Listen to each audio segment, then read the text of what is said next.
Hey, it's Kay. Welcome back to Book Club. Today we're going to be talking about Anathema by Keri. Okay, so as you can see by the title, I am rereading this book so that you don't have to because the second book in this duet just came out. I haven't read it yet. I will be reading it probably as soon as this video comes out. So yeah, if you want to read the second book and you don't want to reread the first book, then you're in the right place. If you have never read this book before, please, please read it because it's actually really good. I'd really recommend reading it, especially if you're like into like the gothic theme, because Carrie Lake is just really good at what she does when it comes to that gothic, horrific vibe being set. Like what you can get from reading the book, you will not get from this video. So I really recommend reading the book and then coming back. If you don't give a fuck and you want to hear what I have to say about this book, then let's get started.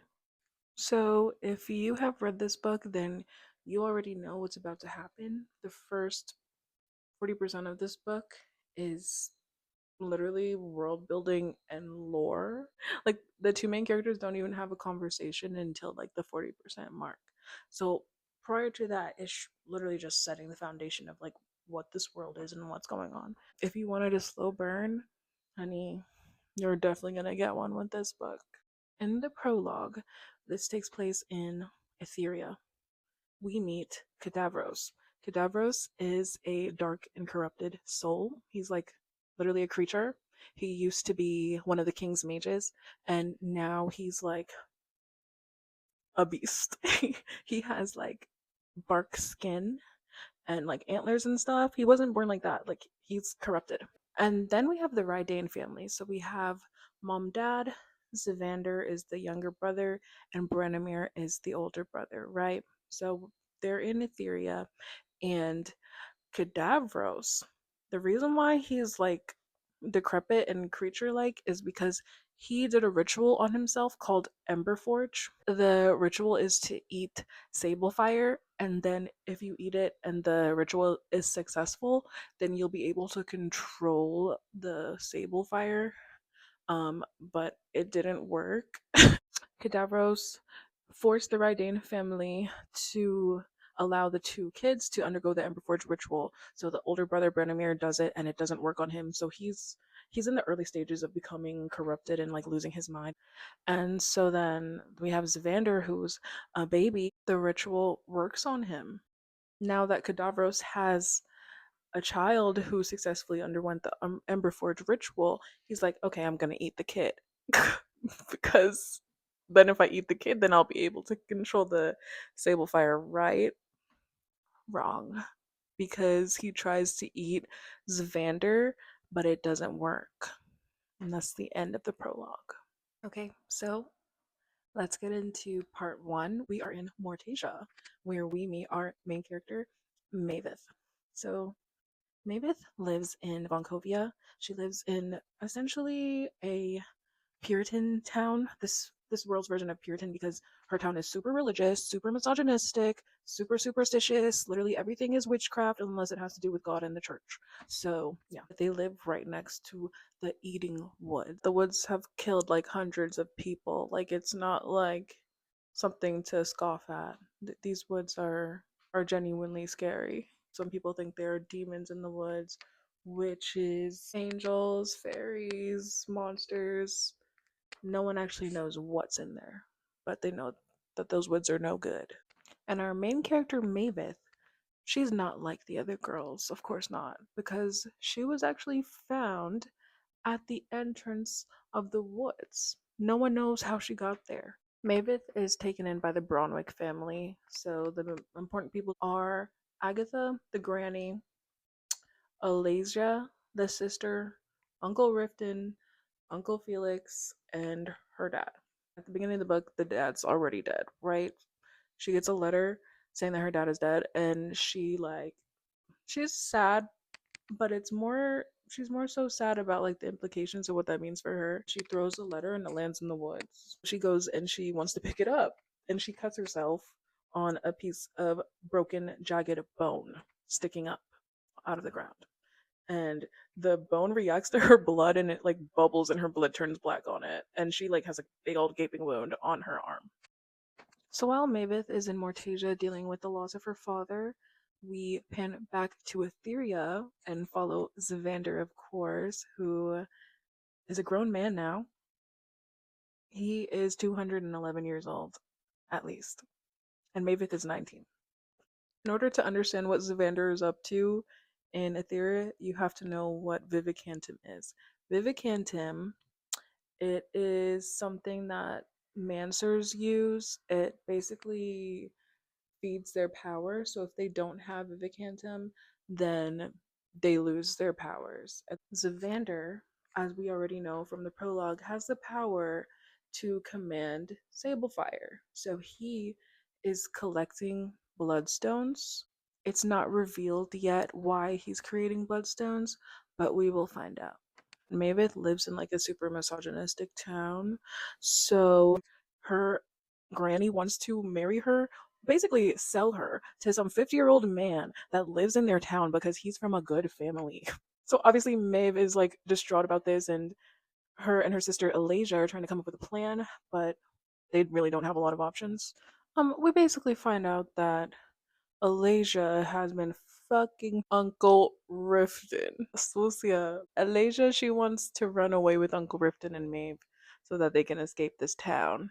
And Maeve is like, I'm not running away with that old man who's our uncle.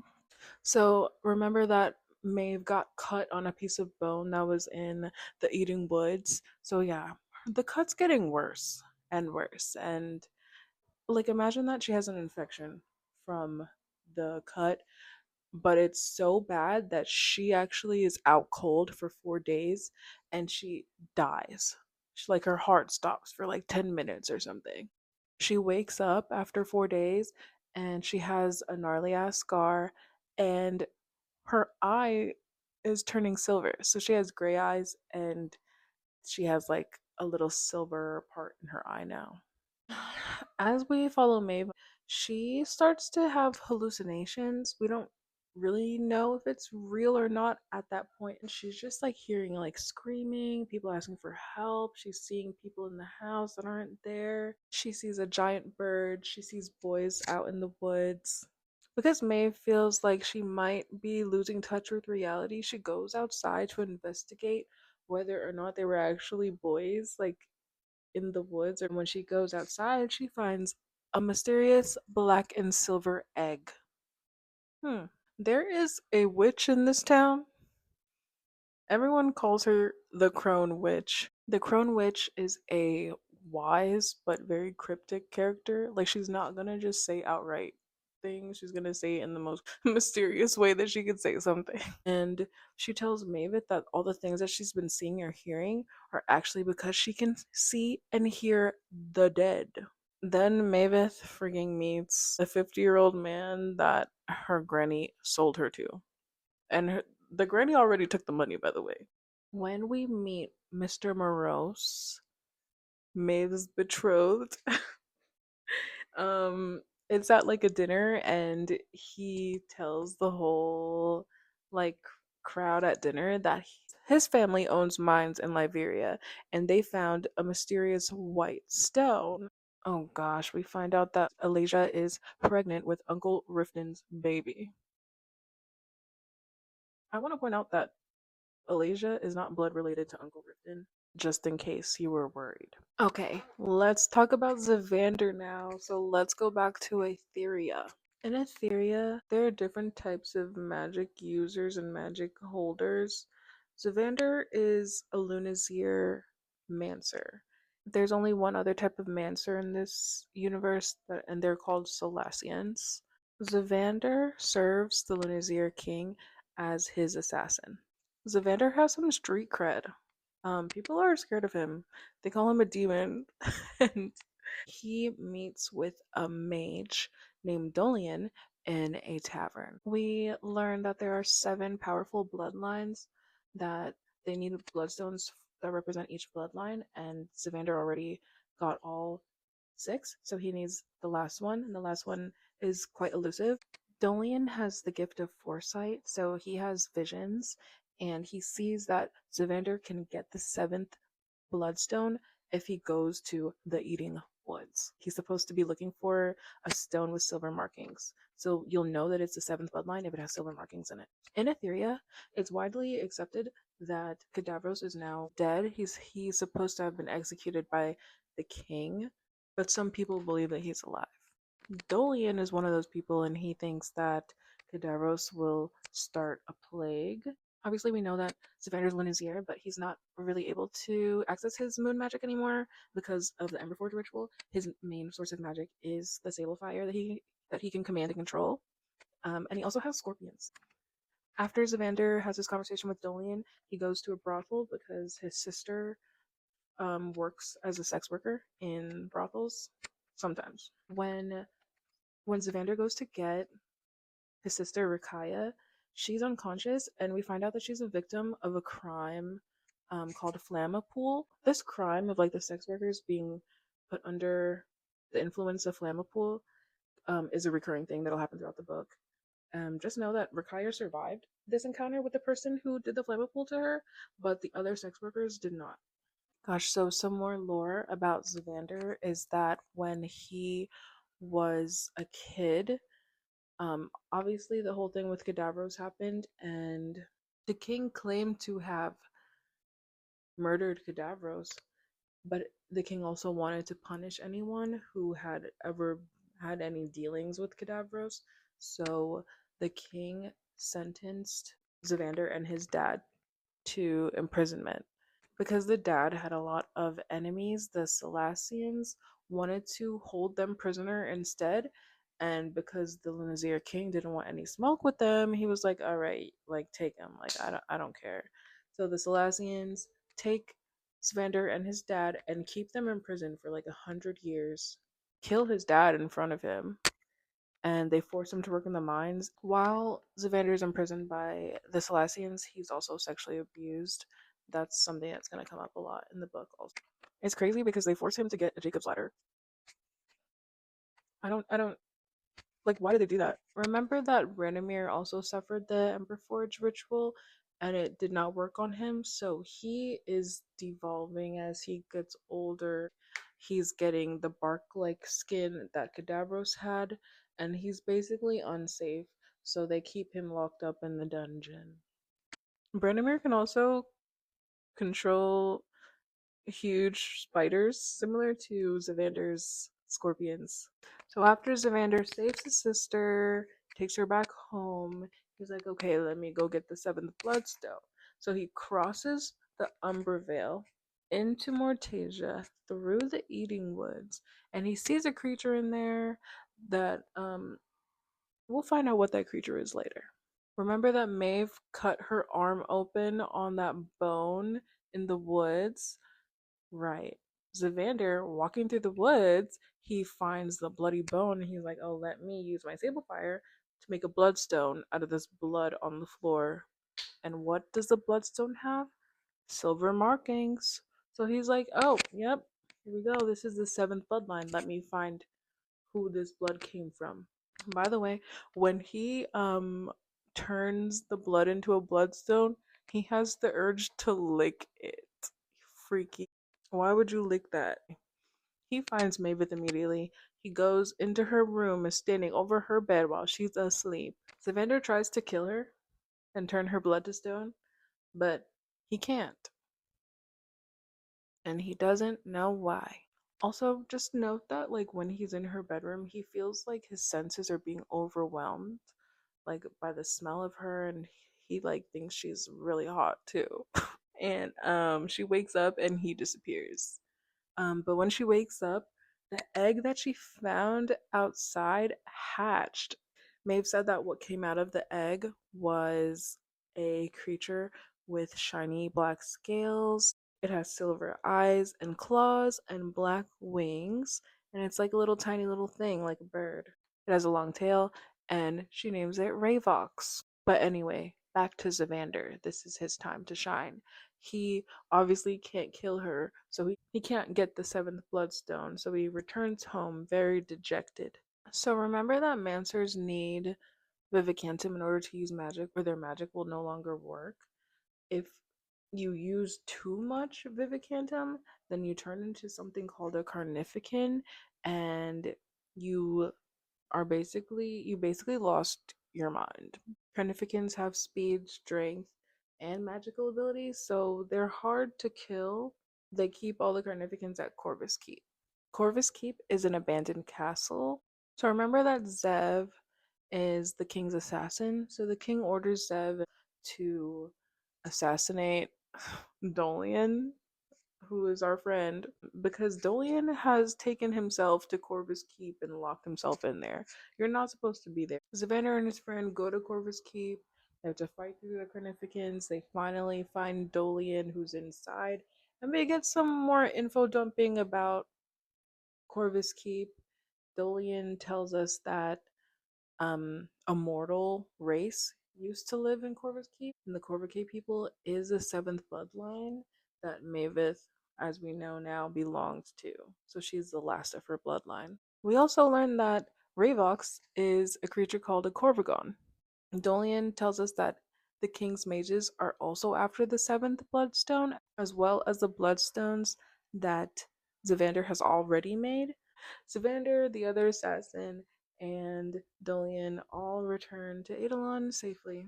Back in Mortasia, shit's going down because Alasia has told everyone that she's pregnant, which is the worst thing that she could have done because now her ass is getting banished. Yeah, she's getting banished for being pregnant with her uncle's child. We also get this freaky reveal about Mr. Morose, Maeve's 50-year-old fiance. Um, he has a special interest in oddities and deformities and freak shows.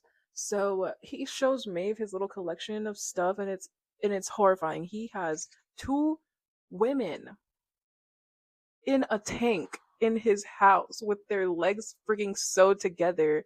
They're supposed to be mermaids because he has a fascination with mermaids. These are live women that he's kept in that tank for God knows how long. And he wants to show Maeve another creature that he has down there. Remember that Mr. Morose has access to Vivicantum because of his mines, right? So he fed a human Vivicantum, and we find out that humans can't eat Vivicantum because it deforms them. So this other person that's locked in his basement is like grotesquely deformed and like animalistic and shit. Like, what the fuck? Yeah, that's the end of part one. Shit goes down in part two. I have my notes. Let's go. Remember that Alasia is pregnant with her uncle's baby? At least this town does one thing fucking right, and they banish the uncle too. Mavis, she is obviously gonna cause a scene because she wants to save her sister. She starts lighting people on fire, and a guard approaches her, and she reaches out her hand like and she makes bones come out of the ground in between her and the guard. The town already hates her because she was found at the woods. They already think that she's a witch, so this just confirms like that she's of the devil. With the destruction that she's caused, her and Alasia run into the woods. Uncle Rifton runs into them woods, and Mr. Morose runs into them woods because he's not ready to let go of his fiance. Of course, everyone gets separated, so Maeve is now running through the woods by herself, and she gets attacked by Spiritine, but Ravox comes to save the day. So we don't see him again for a really long time. So, bye, Ravox. Moros, of course, catches up with Maeve in the woods because he wants her real bad. Um, but the demon in the woods appears. Who do we think is the demon in the woods? Take your guesses now. We'll reveal it at the end. But anyway, the demon in the woods chases Morose and literally eats him up. He eats him whole. And then he takes on the appearance of Morose. Maeve runs further and further into the eating woods and finds an archway. And next to the archway is Alasia because she don't want to go without her. Maeve crosses the archway, which we now know is crossing the Umbervale into Etheria. Maeve can cross, but Alasia can't because she's human. Maeve can't even think about crossing through the Umbervale to get her sister because Maeve is captured and imprisoned in a place called Bonesguard. Zavander finds out that Maeve was captured and taken to Bonesguard, so he shows up to Bonesguard and saves her and takes her to Eidolon. Zavander's like so rude and mean to her. And she just like wants him to take her back to the woods so she can find her sister. And Zavander's like, no, I don't care about your sister. Keep in mind, while he's being mean to her, he's also like sniffing her incessantly and being obsessed with how she smells. I haven't mentioned this yet, but I really want to, so I'm going to right now. Zavander is 7 feet tall. 7 feet tall. Keep in mind that their conversation on the way back to Eidolon is at the 40% mark, and that is the first time that they speak to each other. 40%. This book is 700, 800 pages. Zavander puts Maeve in his dungeon. Remember that Dolian is being kept in the dungeon, and so is Branimir, the brother who's going insane. So Maeve, she meets Dolian, and she meets the sister Rakaya also, and Dolian gives her the task of decoding this book that he got from Corvus Keep. He can't crack the puzzles of the book, but he's thinking, you're Corvacay, so you should be able to read the book. Obviously, Maeve doesn't want to read the book. She wants to go home. She wants to find her sister. Dolian promises to use magic to track down Alasia. Okay, so as you know, Zavander is the king's assassin, so the king summons him to the castle in Kostalik, and he goes. We basically learn that the king knows about the Bloodstones. The king knows that Dolian is involved with the Bloodstones. Zavander's questioned on his involvement in all of that stuff. The king doesn't suspect that he has any real involvement. Other people do believe that he has played a part in that stuff. The king also gives Zavander and the other assassins the task of attending the princess's becoming, which is a ceremony that's happening in a fortnight. I don't know how long a fortnight is. It has to be longer than a week, isn't it? Is it a month? We also get a reveal that it's really important to protect the prince because the king made a necklace with cadavros that if the prince died, then a plague would be released upon everyone. Zavander and Dolian discuss what they want to do with Maeve, and they decide that they'll give her some basic training, teach her how to defend herself, and on the night of the becoming, Dolian will take her to Kalixar, which is his homeland, where she will be safe from the mages that want to turn her blood to stone. They allow Maeve to take a bath, and guess who walks into the bathroom while she's in there having her little bath? It's Zavander. I don't know how I forgot to mention this, but Zavander always wears a mask over his face. He has like his big old grotesque scar and like black veins coming out of his face. So he always wears a mask, but when he walks into the bathroom, he like covers his face like he feels like shame or something from, you know, his little scar. They have like a little tension filled moment together. He's still super mean to her and rude as fuck, but he starts to call her the nickname. I really I really don't like this nickname. It's not cute. But he calls her the nickname and tells her that it means that she's annoying.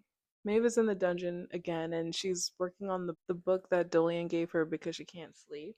It starts like magically unlocking and the pictures start to move and it tells like a story about the Corvacay people. She basically gets a better idea of like who her people are through this book. Now that Zavander and Dolian have decided to train Maeve, we get a better idea of like the magic system in this world. They have glyphs. I would say it's like similar to runes from City of Bones, but yeah, they have glyphs. And once the first time that you successfully use a glyph, it like tattoos on your hand. Maeve already has a glyph, but they're teaching her more, so she's getting more little tatties on her hand. Zavander's training her in magic, and he's still mean and grumpy. Because Maeve is Corvacay and her people worship Morsana, the god of death, they use bone weapons. Dolian gets his friend to come named Allura, and she's a bone scribe. She has some knowledge about the Corvacay people um, and their history, which is mostly supposed to be myth anyway, but she comes to Eidolon also.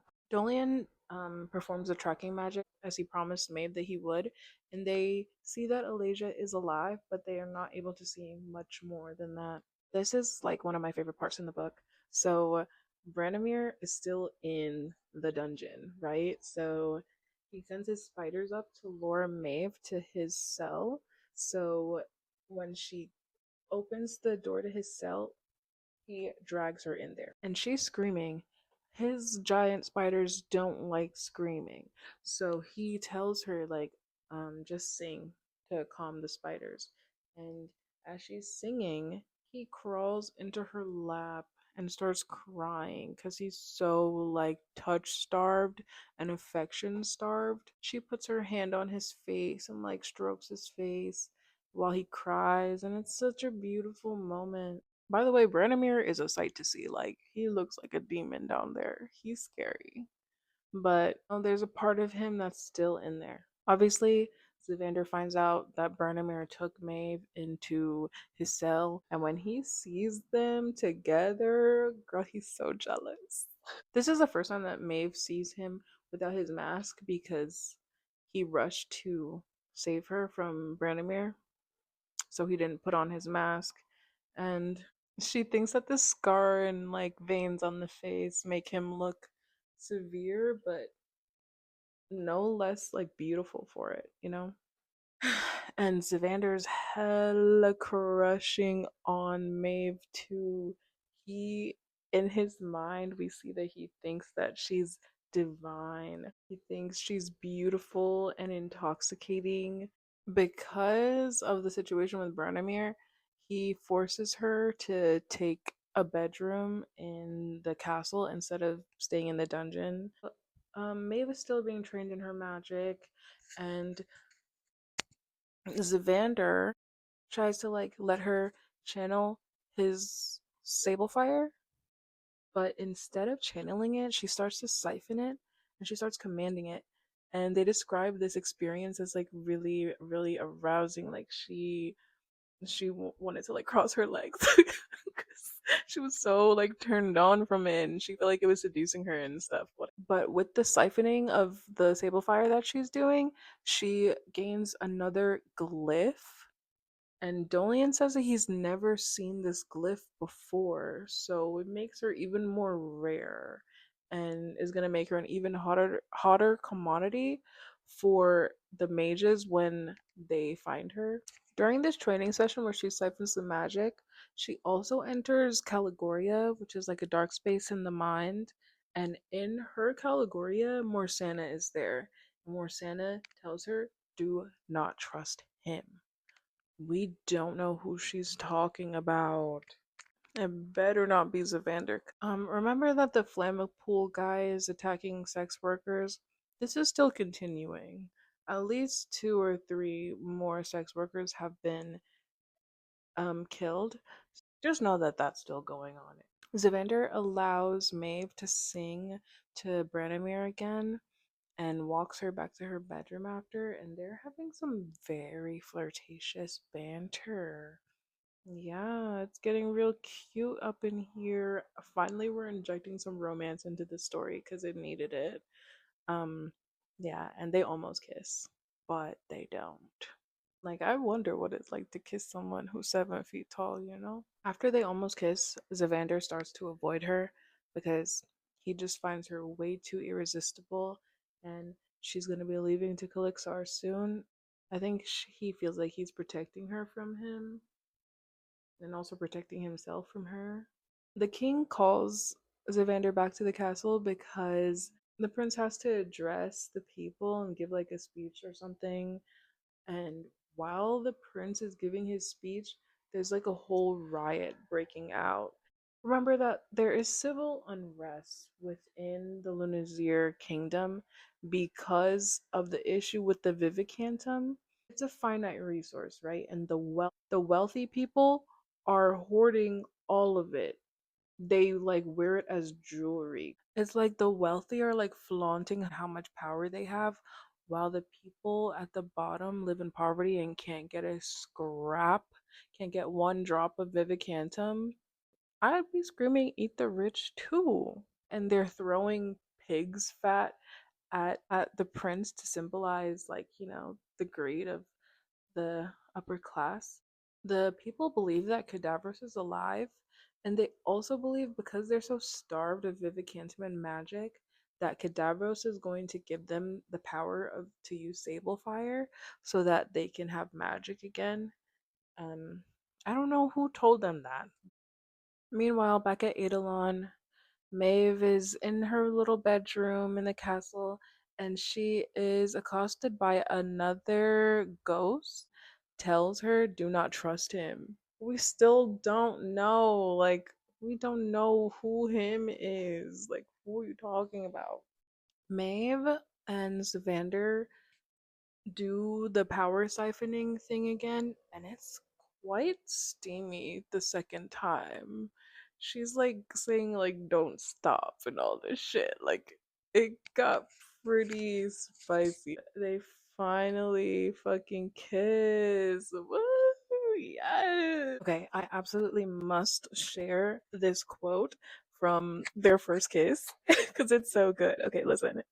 It says, I stood dumbfounded, lips parted, allowing him to exert his control as he devoured the air in my lungs between stinging nips of his teeth.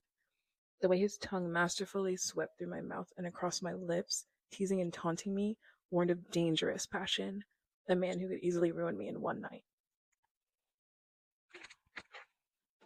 Yeah, I'm overly going. Overly fucking going. Something really upsets Zavander during this kiss. And he's like, what is that? Like, what is this? He tells her to leave and that they can't kiss again. Like, no, stop. I want to kiss again. Like, come on. No, he says no. So Maeve continues to unlock the book about the Corvocate people, and at the end of the book, she finds a whistle inside, and when she blows the whistle, it summons a bunch of ravens and Ravok. So we see him again, and he just shows up for a little while. He's like makes himself known, and then he leaves. Then Rakaya and Maeve get some bonding time together. They go to Costalwig and they pick out some dresses because they want to go to the becoming, and then they go back to Eidolon and they get drunk on Ambrosier. From what I could gather about Ambrosier, it's like Molly but like worse. It's like magical Molly. It's supposed to be an aphrodisiac, so you can imagine that she starts to get really excited. Zavander obviously shows up and Rakaya is taken to her own room, and Zavander stays in the room with Mavis to watch over her. Sure. I want to point out that his thoughts are so delicious to read. Like, he is not a vanilla babe. This is what he says in his mind when he's watching her. He says, a long, slumbering hunger stirred to life inside of him, a clawing in his guts that rejoiced in her suffering. The same vile creature that yearned to tie her to the bed, to deny her any relief, just as he'd been made to suffer, to show her just how utterly depraved he could be. So Maeve is feeling the effects of the Ambrosier, and her eyes turn white, and she starts levitating on the bed. She performs some type of magic so that he can feel what she feels and he can taste what she tastes. So you can imagine that as she is doing things to herself, he can feel them, but he's not actually touching her or tasting anything. It's nice. It's fun. I liked it. Okay, so it's finally becoming day. Maeve is supposed to go to Calixar with Dolian for her safety, but she says, hell no, I won't go. So she goes with Rakaya to the becoming, and they wear disguises, but Zvander basically finds them right away. Zvander wants them to leave, but they end up staying for a bit longer, and he shares a cute little dance with Maeve. I really like the way that this scene is described, like he makes her feel like the only girl in the world when they're dancing. I think that's so cute. Zev and Maeve, they confront one of the mages there because Maeve knows him from her town in Mortasia, which is obviously fucking strange. So Zev and Maeve confront him, and he basically says that he went to Mortasia due to the rumor of there being Vivicantum in Liberia. So he was there to investigate that. Savander asked him about Alasia, and he said that Alasia and Moros emerged from the woods. Obviously, we know that that isn't Moros, it was the demon from the woods. So Alasia and the demon at least made it back to Foxglove together.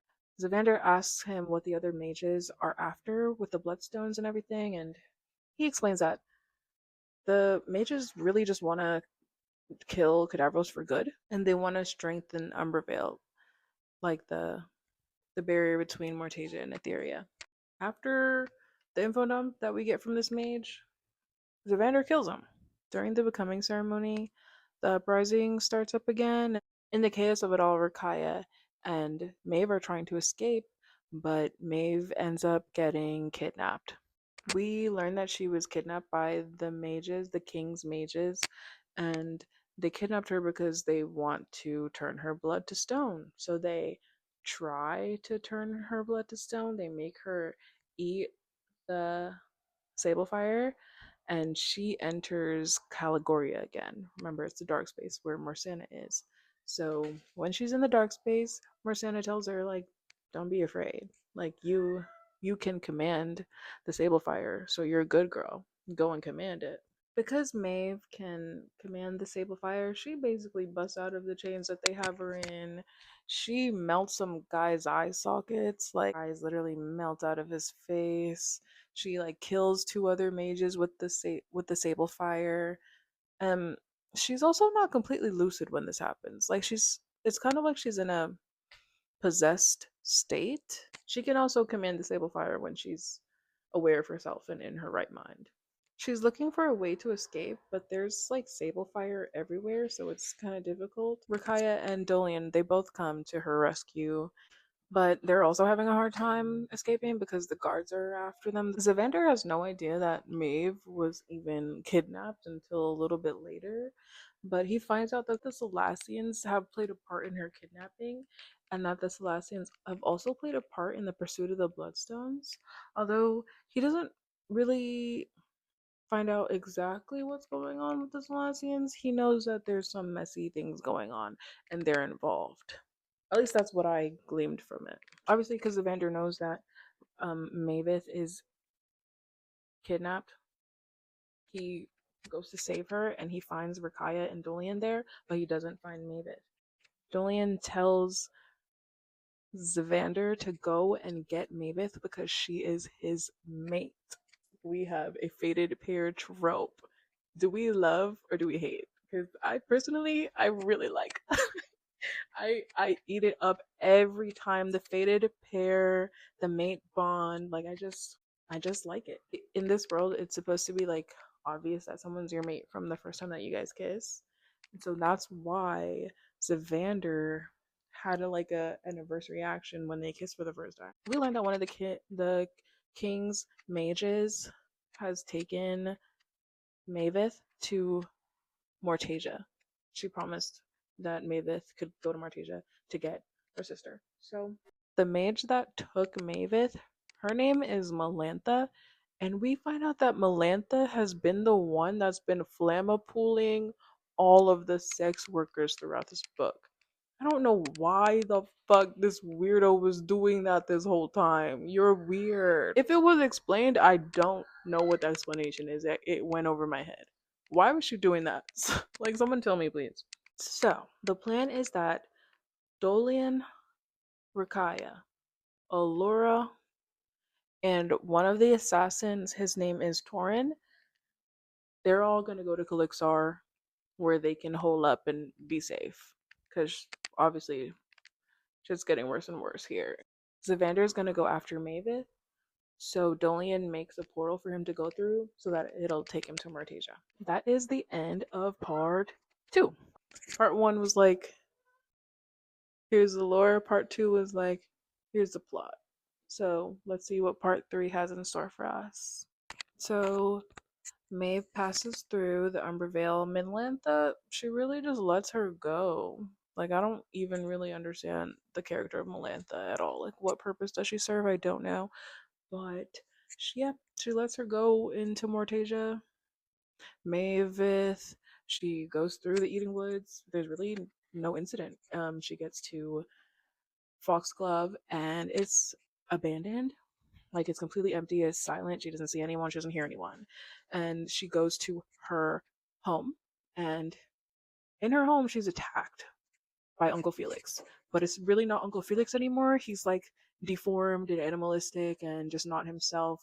This is when Maeve officially uses the bone whip for the first time. Like it's literally a whip made of bone that comes out, and when it hits Uncle Felix, she basically kills him with the bone whip. And the granny is there, and she kills the granny too. Yep. Um, and as she's like running out of her house, there are like spiders chasing her. But luckily, Zivander is there to save the day. He made it. So for some reason, the Crone Witch is still around. Everyone else is gone, but the Crone Witch is still in the town, and she's still just normal. They go to the Crone Witch's house, and she lets them inside of her home. Obviously, we know that Maveth has only been in Etheria for a fortnight, whatever the fuck that is. But the Crone Witch tells her like, no, you've been gone for months, actually. We finally learn that the Crone Witch's name is Elwyn, so I'm gonna call her Elwyn from now on. Elwyn reiterates what we already know, that Moros came back from the woods with Alasia, and Moros had went to Liberia presumably to get some Vivicantum and came back, and that's when everyone started to act strangely. There were the spiders around, everyone was getting bitten by spiders, and people were going mad. Elwyn lets us know that the villagers are still around, but they're just in a sleeping state. They can be woken up by like noise. They also like choose to roam around at like the witching hour, so I'm assuming like 3 a.m. They're up and about. Elwyn hasn't seen Alasia since they first came back from the woods. We learn that Elwyn is a Nillavir. She's basically a Mancer with no access to her magic anymore. And we also learn that she used to live with the Corvicay. So she's like ancient years old to have been living with the Corvicay, who are extinct now. But yeah, she was there when the genocide was committed against them. So she confirms, like, yeah, it was the Celestians that had came and forced them out of their homes into a trench. And Elwyn knows for a fact because she was there. Elwyn also tells us that Maeve's fate is to avenge her people and to lead a new generation of Corvicay. Elwyn also confirms that the monster in the woods is in fact Cadavros. She also mentions that she believes that Cadavros' body is being inhabited by Pastilios, who's a god. Now, it's nighttime, everyone ate, everyone's tired, and everyone's sleepy. It's time for bed, and guess what? There's only one bed and two of them. So what do they have to do? They have to share a bed. And poor Mavis, she's just freezing. She's shivering her ass off in this little bed. So he has to cuddle her, of course. They actually share a pretty like lighthearted moment, despite the shitty predicament that they're currently in. And the lightheartedness quickly turns into other feelings that are much more intense and exciting for them. And they have a very exciting moment in this bed that they share. Just know that they don't go all the way. After Zavander puts Mavith to sleep, he's still up, and Cadavros comes to Elwyn's home in the night to speak to Zavander. They kind of speak to each other through their minds, and Cadavros reveals that the reason why the king had never actually executed him was because if Cadavros dies, then the prince also freaking dies. So remember, if the prince dies, then there's a whole plague being set upon the people. So they're in a tough spot. They're in a tough spot. I don't even know what they're gonna do to fix that. While speaking with Cadavros, Zavander enters Caligoria and he ends up getting stuck in there. And he's forced to experience like really, really horrible shit while he's in there. Remember that he was sexually abused while he was imprisoned by the Thalassians? And that is definitely something that impacts the dark space of his mind. Maeve and Eowyn are trying to wake him up and make him lucid again, but he is not being responsive. Eowyn goes outside to get some herbs. She never returns, so Maeve also goes outside to check on Eowyn, and Eowyn has been turned into a creature also. So Maeve has to kill her. Maeve receives another glyph when she kills Eowyn. I guess like the magic that she used to kill Eowyn, she hadn't ever used before, so she has a new glyph from that. When Maeve returns to Zavander's side, she starts speaking with him and siphoning that sable fire from him while she's speaking to him. And in his Caligoria, he can hear her, and it anchors him and pulls him back to reality. And they mess around again. Their plan after they're done is to get back to Kalixar together. They do plan to leave Eowyn's home in a few, but they find a trapdoor. Maeve opens the trapdoor, and guess what the fuck is in the trapdoor? It's freaking Alasia, her sister. Are you kidding me? How did she get there? That's how the book ends. I mean, I'll be honest, I like the book a lot. I think like the vibe was spooky and gothic and dark and horrific, and the world building was good. I appreciated it. I appreciated the romance in this book once it finally started. I appreciate the slow burn.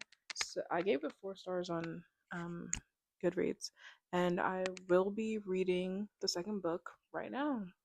So yeah, thanks for coming to book club. I will see you next time. We're definitely going to talk about the second book. Bye.